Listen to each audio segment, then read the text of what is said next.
Welcome, welcome, welcome to whatever episode this is of Laura Land's Gaia Logues. And I'm wearing my Seeds of Revolution shirt that I got from my dear friend, the Venerable Dr. Asantewa Sune Ali, for some of the creative work that she's doing in and with and for her community, creating documentaries that are honoring her parents' work, her ancestors, the legacy of everything her family has done for the liberation of her folks. And the reason I decided to wear this shirt today and to bring that up today is because this week I'm talking about ancient civilizations. I've been wanting to talk about ancient civilizations for a while. I started re-watching from season 1. There are 6 seasons of ancient civilizations on the Gaia channel. And it's not exactly like taking a course in ancient civilizations, but it's sort of like having a sampler platter of ancient civilizations and getting to talk to all your favorite professors about it. Well, getting to talk to them, if you decide to go to there's a Gaia live conference at their Gaia Convention Center in Colorado. And the one that's happening in August is featuring several of the regular speakers from the Ancient Civilizations series. And so you're going to see, people who are archaeologists, anthropologists, geologists, scientists, cultural anthropologists, channelers, people who do alternative, research in the mystical arts. And so this is a really beautiful opportunity to meet some people who are really our mentors and leaders of the day. And I say that because the seeds of the revolution of the future are in the knowledge of our ancestors and of our past. Because the revolution that is coming is not one that is of fighting. Fighting is not going to get us anywhere in that revolution. The revolution that is coming is the revolution of the minds and hearts of humanity. So, and I for a couple days I've been trying to do an outline for this podcast, and an outline did not want to come, so I'm totally going off the cuff and flying from the seat of my pants here, but I've been mulling it over for several days, and a few months even. And the first thing I want to talk about is a kind of a critique of the good versus evil trope that gets reiterated and reiterated and reiterated in most of the major religions, but not all. Not all religions look at things in terms of good and evil. The biggest ones do. Why? Because it's so much easier to control people when you can have them bought into a very particular dogmatic religion. And the way, let's see. So in this series, Ancient Civilizations, like I said, they talk to a number of different kinds of scholars and experts from a variety of different sciences and areas of practice. And there's this one guy who I think is a scholar of ancient civilizations, I think is how they introduce him, French guy. And he, in his study of these ancient Sumerian tablets, sort of realized that these ancient mythologies that we have that are usually pitting good against evil, but what's underneath it is one sort of god, if you will, trying to free people's minds, and the other god, if you will, insisting that people be kept limited and enslaved because they couldn't be trusted with power, or for whatever reason. They do, in the ancient civilizations, they do talk a little bit about ancient aliens and how aliens may have come 200,000 years ago to planet Earth to genetically modify our human DNA to allow us to have the ability to reach a higher consciousness. And then, of course, at the same time, putting dampers and limits on our genetic inheritance. So for some people, that might be super crazy. At this point in my life, I do not call things crazy or stupid or wrong anymore without just entertaining the thought and seeing how it resonates with me.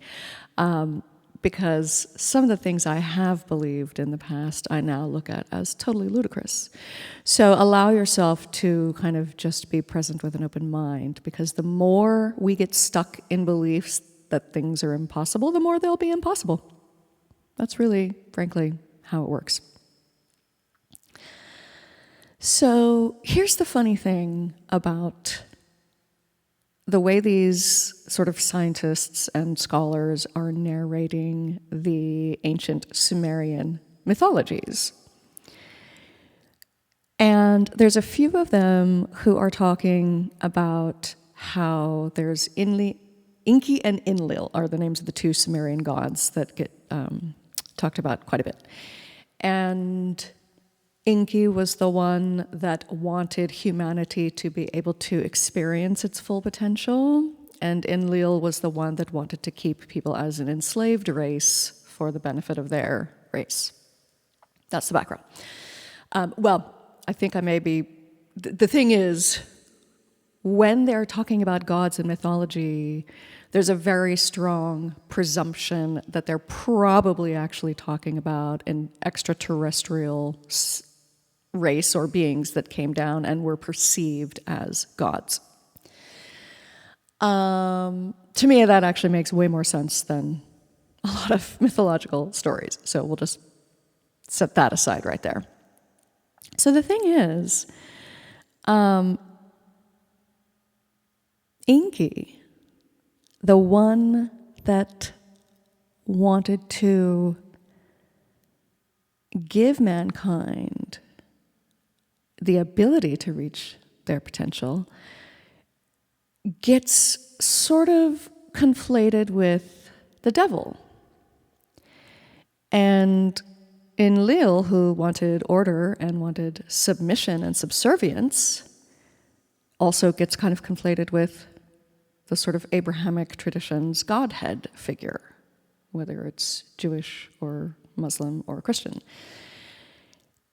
And also, I grew up Mormon, right? And so I remember hearing the stories narrated to us about how it was actually Satan or the devil who wanted to prevent people from having free will and free choice.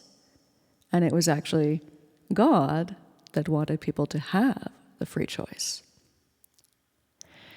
And when this French scholar, and I apologize, I don't remember his name, when he speaks about it, his sort of deduction about it all is that they gave us the choice and we, humanity, chose to kneel.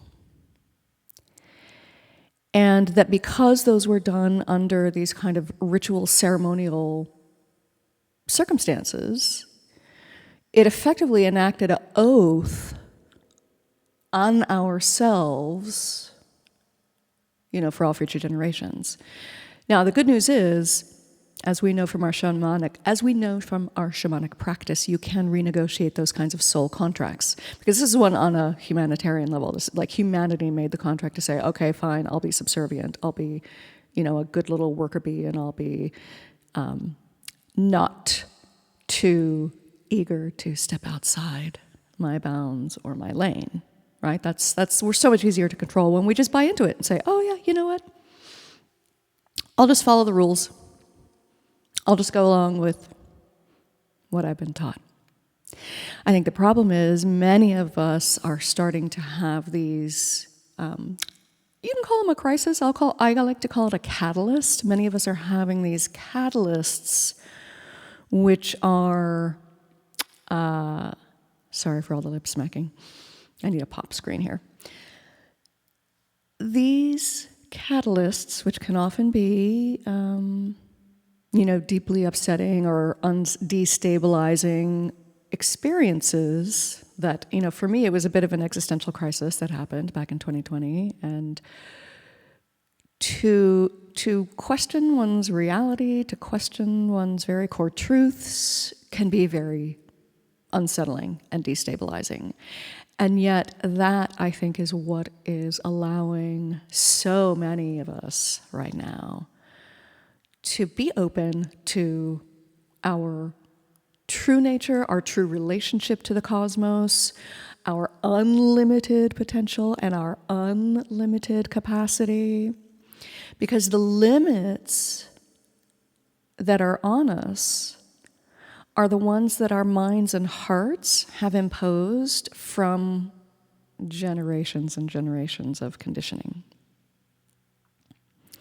And those things can be a very big challenge to unlearn and unravel, right? And so I'm here to invite you all to declare as a major step in your journey towards self-liberation, declare, I am no longer kneeling to forces that would try to limit me.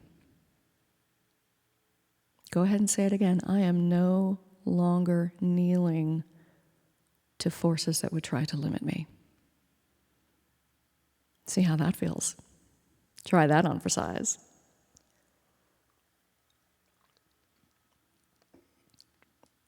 Because that is the revolution I'm talking about. That is the revolution that is coming from inside our hearts and minds. And then the other thing that, and I'm going to, spoiler alert from season 6 if you're only just watching season 1, but Mike and I were just I was rewatching, he was watching season 1 with me. And actually we're at the beginning of season 2 and they are just starting to talk about agriculture. And they're just starting to talk about how it was with the sort of planting of the grains and planting of the seeds that humanity also simultaneously, whether it be a coincidence or not, and we know there's generally no coincidences, at the same time, humanity was establishing civilization, right? Mathematics, arts, sciences, etc. So, spoiler alert to season 6, they were talking about these alchemical processes that some of the ancient priestesses and priests and masters and whatever you want to call them, magicians, wizards, whatever terms were being used throughout history for these, wise elders who were practicing these ancient mystic arts. There was a lot of this whole idea of gold and spinning gold and how to make gold. And then of course that led to the colonization of the New World, looking for the city of El Dorado, blah, blah, blah, blah, blah. However, what they started talking about in season 6 was that in one of the pyramids that they went into and found a chamber with, I guess it was a sarcophagus or some sort of vessel, they were expecting to find, human bones or something. And instead what they found was this white powder. And I think it took them however many years or decades to really, truly analyze what this white powder was. And they determined that it was, I'm forgetting the scientific name for it, but it's something like monoatomic or one-celled or single-celled or monocelled gold. That it is gold that has been purified to such a degree that it becomes a white powder. And apparently, as these sort of ancient hieroglyphs say, that the pharaohs were ingesting this basically gold dust. And that ingesting that gold dust is one of the things that would give them access to other dimensional realities, visions, astral journeying, the pyramid serving as a stargate, etc., right? And then I realized, and then they also had some guy from the Knights Templar saying that they have engaged in this practice as well. They have done whatever the process is to purify gold to that point of being a white powder, and then they ingest it ceremonially in their practices. And this is not that different than what we do in our shamanic energy medicine, where we actually go through this process of purifying ourselves, not necessarily the gold. And we can ingest substances like ayahuasca or mushrooms, or even for me, I find marijuana to be a very gentle calling in of attention and energy towards higher vibrations. Generally, when I do my morning meditation and I have a little smoke, it's like I can feel all my guides just working right around my crown chakra, recharging all my batteries. And that is a felt sense. That is an experience that I have a tactile sensation of. I can feel it happening, and so I know that it is true on that level. How I explain it or how I verbalize it might change from one week to the next, from one day to the next, from one lifetime to the next. But I know I can feel it working. And then when I've done ayahuasca or done mushrooms, there's also they're both visual but also tactile sensations that allow us to perceive. I don't even necessarily like to call it information, though it is information. It allows us to perceive information, and many people would say it allows us to journey. And I have both experienced astral journeying and facilitated the experience of it for others. And,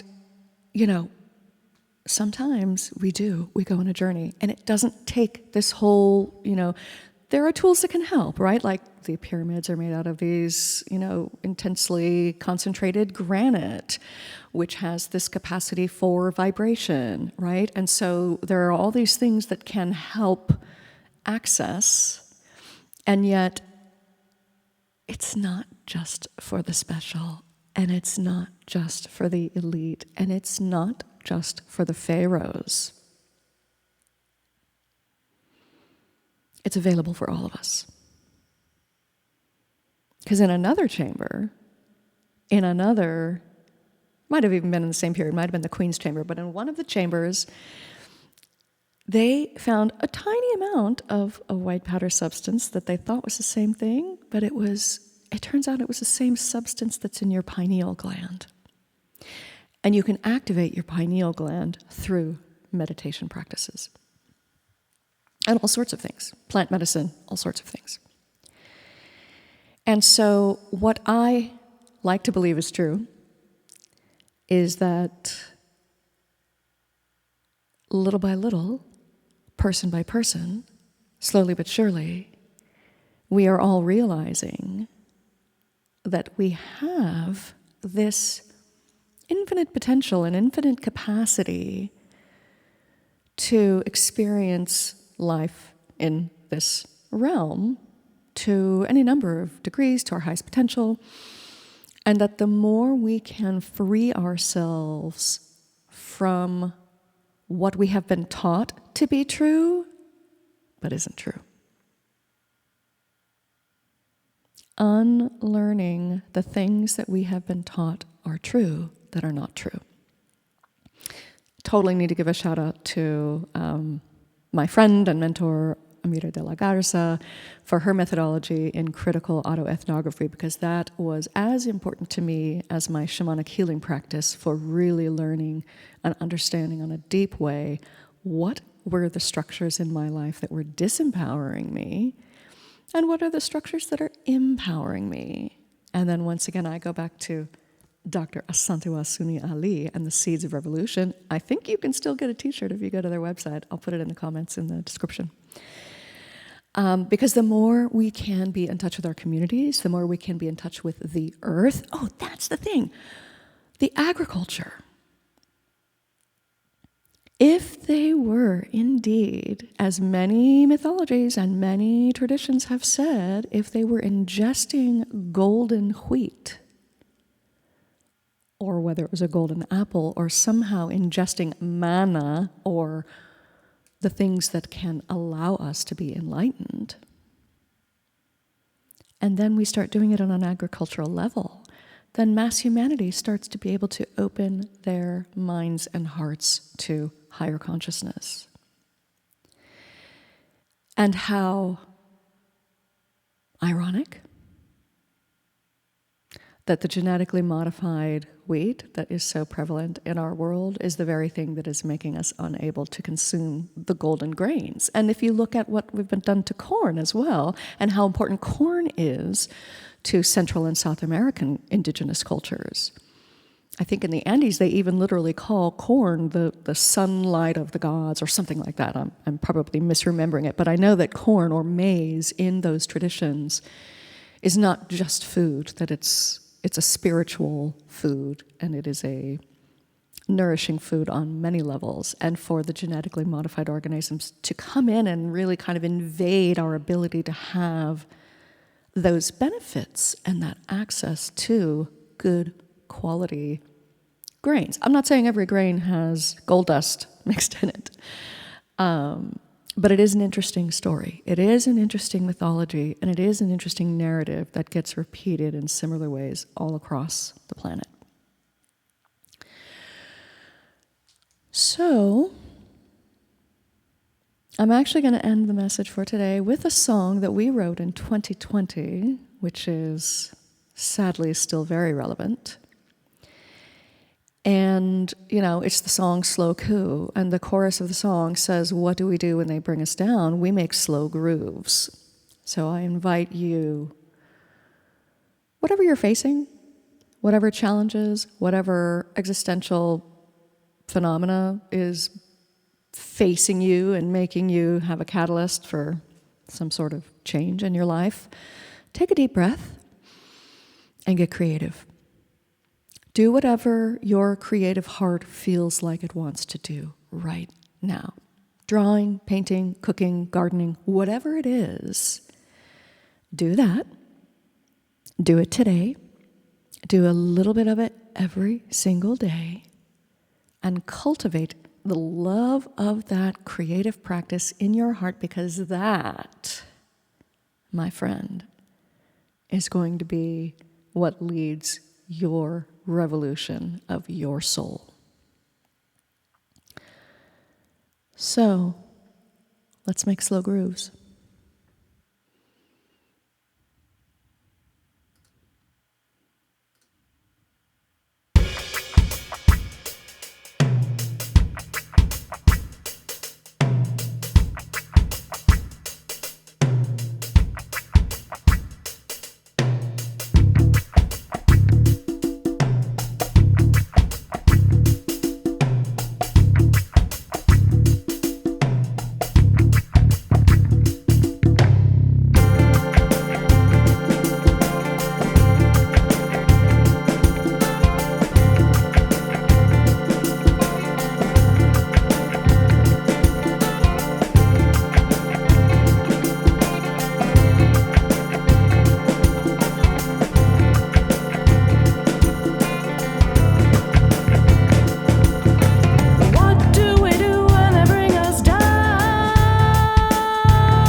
Fascismo continua muito much alive. O povo oprimido tá sabendo dessa story. Same-ish, different day nessa longa história. Lava Jato, Petrobras, or even stupid Watergate. O povo exigindo que a justiça can't wait. O que você vai fazer quando cai a democracia? Fica lá na praia tomando uma cervejinha. That's the sound of the shredding of the Constitution. Tell me, is it time for a new solution? It's a slow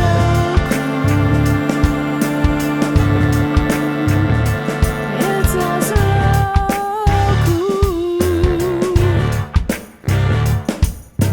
What do we do when they bring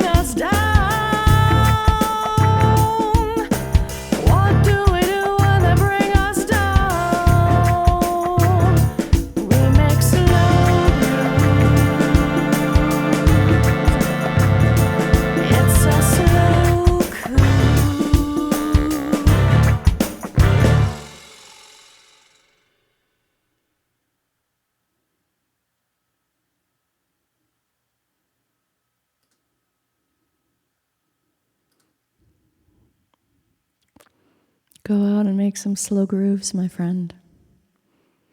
Make the world a more beautiful place, one bit of creativity at a time. That's where the revolution's at. See you next time.